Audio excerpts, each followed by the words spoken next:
Something is happening to the American shopping mall right now, and most people are too distracted to see how serious it actually is. These 12 massive shopping malls, places that entire cities were built around, are on a path to disappear in the months ahead. I've been following the retail real estate market closely for years, and what we're watching unfold in 2026 is not a slowdown. It is the final chapter for a generation of American gathering places. Some of these malls have already lost their anchor stores. Others are sitting at vacancy rates that would have been unthinkable 15 years ago. And a few of them have already crossed the invisible line between struggling and dying. But here's the part that almost no one wants to say out loud. The deeper reason behind all of this is not Amazon. It is not even the economy. It is the fact that an entire generation of American consumers has quietly decided that the mall no longer fits the way they actually live. And the corporations that own these buildings have been too slow, too stubborn, or too distracted to accept what the numbers are telling them. Number 12, Westfield Hawthorne.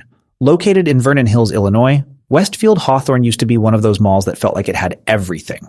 Sears, Carson Pirie Scott, Lord & Taylor, big brand anchors on all four corners, a food court packed on Friday nights, and a parking lot that was nearly impossible to navigate during the holiday season.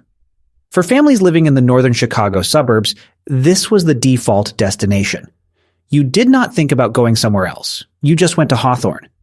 But today, that version of Hawthorne barely exists. Two of its anchor buildings are completely empty, sealed off with temporary walls and faded signage. The center court that used to echo with the sound of kids and strollers now feels strangely quiet even on weekends. Westfield, the parent company, has been steadily pulling back from underperforming properties across the country, and Hawthorne is one of the names that keeps appearing in those internal conversations about what to sell, redevelop, or simply abandon. The core problem is one that all dying malls share. The moment the first anchor leaves, the logic that held the whole thing together starts to unravel. Smaller stores lose foot traffic, then they leave, then the next anchor follows. It is not a collapse, it is a slow unraveling. And Hawthorne has been unraveling for a decade while the ownership group kept changing and no one committed to a real plan. What makes it particularly hard to watch is that the bones of this mall are still good. The structure is solid. The location is prime. But a building without a purpose is just a very expensive shell. And right now, Hawthorne is getting closer to that description every single month. Number 11, Oak Ridge Mall. In San Jose, California, where real estate is some of the most expensive on the planet, Oak Ridge Mall somehow finds itself in a death spiral. This should be impossible. You have one of the wealthiest, most densely populated metro areas in the country, and a major enclosed mall sitting on that land is failing. Oak Ridge used to draw big crowds in the 90s. The cinema was packed on weekends. The food court had lines. JCPenney and Sears anchored both ends. And families from Almaden Valley and Blossom Hill made it a Saturday tradition. But in 2026, Sears is long gone. JCPenney closed its doors. Multiple retail chains that occupied mid-mall positions have shuttered. And the ownership group, Simon Property, one of the biggest mall operators in the country, has been quietly exploring redevelopment options that most people read as a polite corporate way of saying this is not working as a retail property anymore. The painful irony is that the land itself is worth an enormous amount of money, which means the mall's future almost certainly involves tearing a large part of it down and building something else entirely. Apartments, office space, mixed-use development. The death of Oak Ridge as a shopping destination is practically guaranteed. What happens to the land after that is the only open question. Number 10, Independence Center. In Independence, Missouri, just east of Kansas City, there is a mall that once defined an entire community's sense of place. Independence Center was not just a place to shop. For decades, it was where teenagers spent their afternoons, where families came for back-to-school season, where people from all over the eastern suburbs of KC drove to see a movie or grab a meal. The Sears here lasted longer than most. The food court had regional favorites that you could not find anywhere else. There was a real sense that this mall was woven into the daily rhythm of the city around it. But the numbers in 2026 tell a different story. Vacancy rates have climbed steadily. Several major tenants have left without being replaced, and the investment needed to modernize the property to make it competitive with the outdoor lifestyle centers and premium outlets that have pulled shoppers away is a number the current ownership group has shown no real willingness to commit to. Independence Center sits at a crossroads that too many American malls have already passed through. Invest heavily or accept the decline. The evidence so far suggests they have quietly chosen the second option. And once that decision is made in practice, even if it is never made in public, the outcome becomes almost inevitable. Number 9. Acadiana Mall.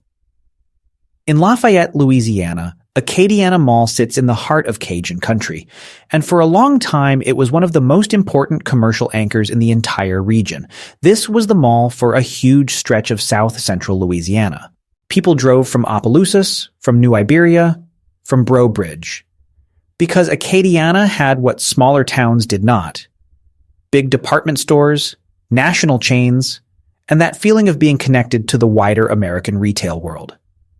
But Dillard's is now the only anchor tenant holding on. The rest of the anchor spaces are dark. The interior has a hollow feeling that is hard to describe unless you have spent time in a dying mall. You walk in through an entrance that was clearly designed to handle thousands of people, and the scale of it makes the emptiness feel even bigger than it actually is. The ownership has made some attempts to bring in non-retail tenants, a fitness center, some service businesses, the kinds of fills that mall operators try when they have run out of retail options. But those fixes never solve the core problem. They just slow the decline.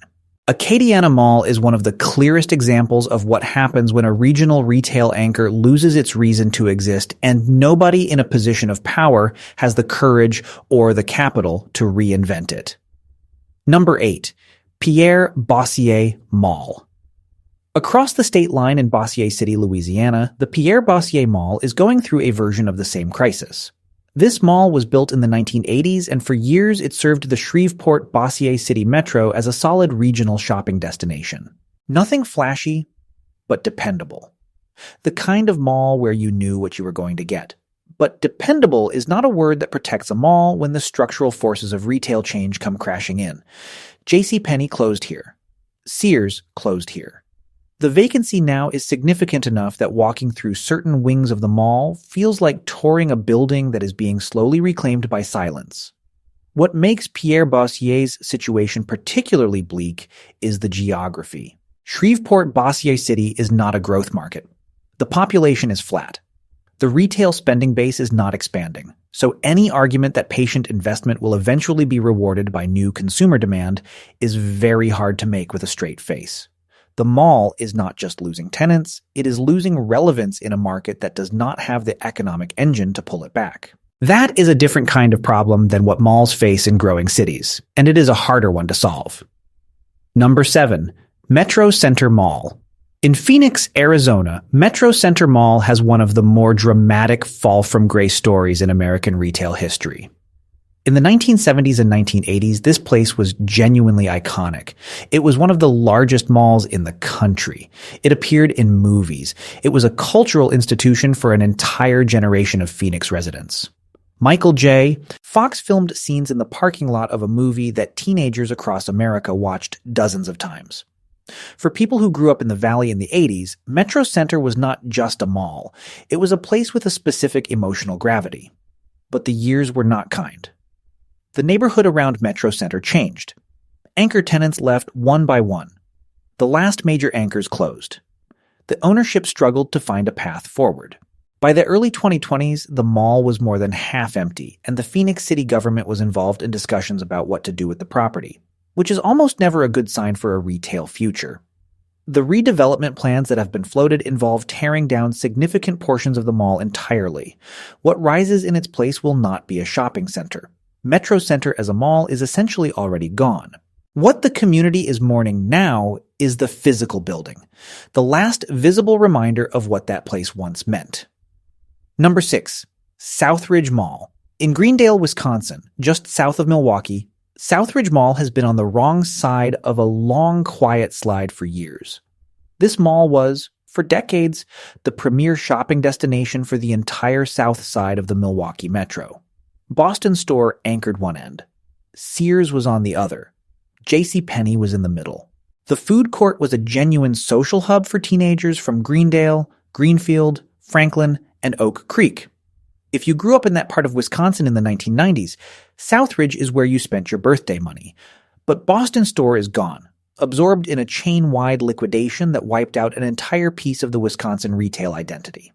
Sears is gone. JCPenney fought to stay, but ultimately retreated. And without anchors, Southridge has been bleeding smaller tenants at a pace that the remaining foot traffic cannot reverse. The ownership has been trying. There have been partial redevelopment plans, attempts to bring in non-traditional tenants, conversations with the city about the property's future. But the gap between what Southridge was and what it is today is wide enough that no amount of incremental effort is going to close it.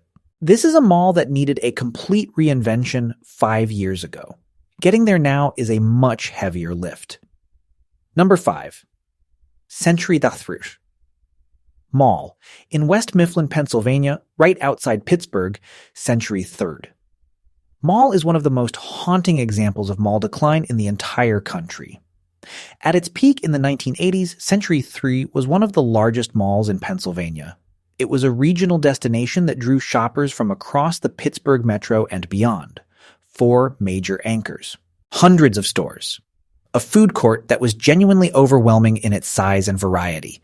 Thousands of people moved through it every single day. Today, Century 3 is functionally dead. Most of the stores are empty. The food court is silent. The anchor buildings are dark shells. The ownership has changed hands multiple times as investors bought in hoping to find a redevelopment angle, then sold when that angle proved harder to execute than they expected. In 2026, Century 3 is one of the most commonly cited examples when people talk about what happens to a regional mall after the anchors leave, the tenants follow, and no one steps in with a compelling vision before the building crosses the point of no return. Driving through the parking lot on a weekday afternoon feels like driving through a place that time forgot. There are still cars, there are still a handful of businesses hanging on. But the scale of the emptiness compared to what this building once held is genuinely striking. Century 3 is not dying. It is already mostly gone. Number 4, Randall Park Mall. In North Randall, Ohio, just outside Cleveland, Randall Park Mall sits as one of the most complete cautionary tales in American retail real estate. When it opened in 1976, it was the largest shopping mall in the world. Think about that for a moment. Not the largest in Ohio, not the largest in the Midwest, the largest in the entire world. It had more than 2 million square feet of retail space. It had multiple department store anchors, a food court the size of a small stadium, and it drew shoppers from across the entire Northeast Ohio region. But by the early 2000s, Randall Park had already entered its terminal phase. The anchors left, the stores followed, the foot traffic collapsed. By the time the last businesses closed, the mall had become a landmark of a different kind. A symbol of just how completely and permanently the American retail landscape had shifted. The building was eventually demolished. What replaced it was a warehouse and logistics facility, which says everything you need to know about where the economic value in this country has moved. Randall Park itself is already gone, but its story lives on as a warning that no retail institution, regardless of how dominant it once was, is exempt from the forces reshaping how Americans spend their time and their money. Number 3, Euclid Square Mall. Also in the Cleveland area, Euclid Square Mall tells a version of the same story with its own specific texture of sadness. This was a solid community mall. Not a regional giant like Randall Park, but an important local anchor for the eastern Cleveland suburbs. The kind of place where regular families went for regular things. School clothes in August, holiday gifts in December, a trip to the food court after a Saturday afternoon errand run. Euclid Square closed entirely and was eventually demolished, leaving behind a flat, empty lot in a community that was already dealing with significant economic pressure. What makes the Euclid Square story sit differently than some of the others on this list is the community it left behind. When a mall closes in a wealthy suburb, there are other options. Other shopping centers, other towns, other places to go. When a mall closes in a community already struggling with poverty, unemployment, and disinvestment, The loss is not just retail square footage. It is the loss of a place where people gathered, a place that provided jobs, a place that, whatever its limitations, was part of the infrastructure of daily life. Euclid Square's lot sits mostly empty still, and what used to stand there is the kind of absence that communities feel for a very long time. Number 2.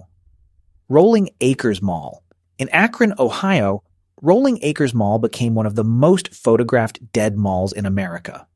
When urban explorers and documentary filmmakers started capturing images of its interior, those images went viral for a reason.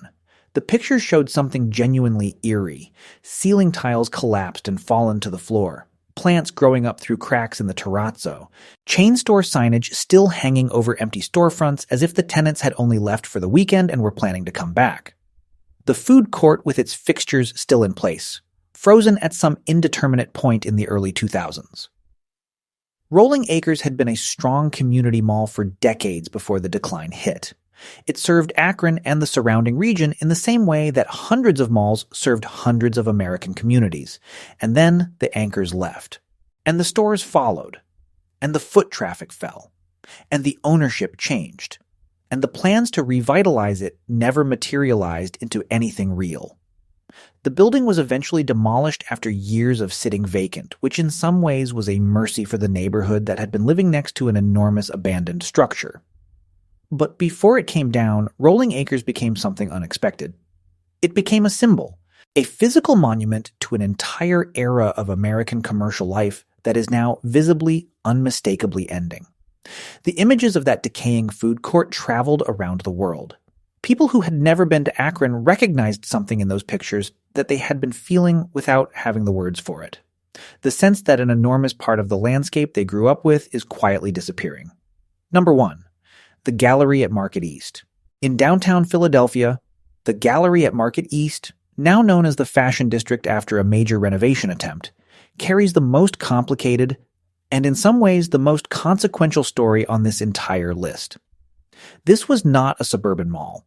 This was an urban shopping center at the heart of one of America's great cities, built specifically to anchor the revitalization of downtown Philadelphia in the 1970s. It was bold, ambitious, and for a time it worked.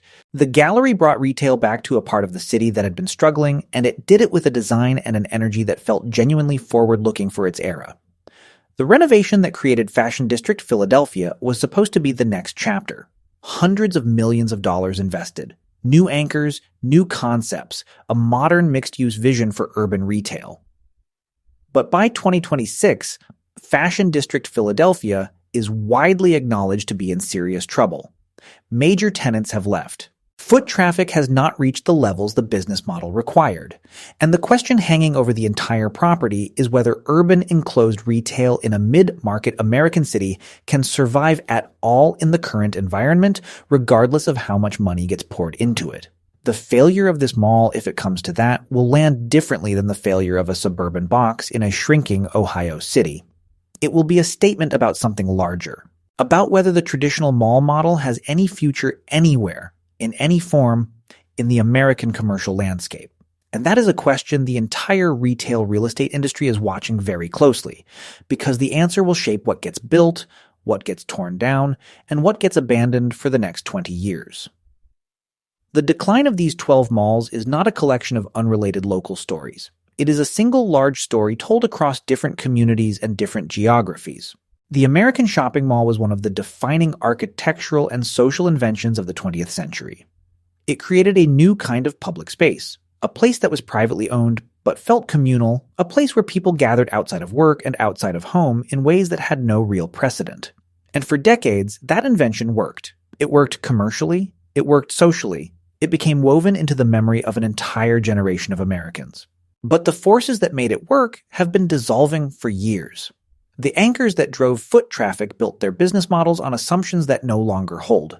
The middle market retail chains that filled the spaces between them have been wiped out by a combination of e-commerce, private equity mismanagement, and changing consumer behavior. The customers who made it all possible have been given so many other options and so many reasons to stay home that the basic logic of the enclosed mall no longer holds the way it once did. What takes its place is still being figured out. Some of these properties will become housing, some will become warehouses, some will be torn down and replaced by something that has nothing to do with shopping. And a few of them, the ones with the right ownership and the right vision and the right location, will find a new life as something genuinely different from what they used to be. But the era of the enclosed American shopping mall as a cultural institution, as a gathering place, as the default commercial center of suburban life, that era is ending. The parking lots are emptying. The neon signs are going dark. And the question is not really which mall will close next. The question is what American communities are going to build in their place, and whether whatever comes next will ever carry the same weight in the national memory as the places that are being lost.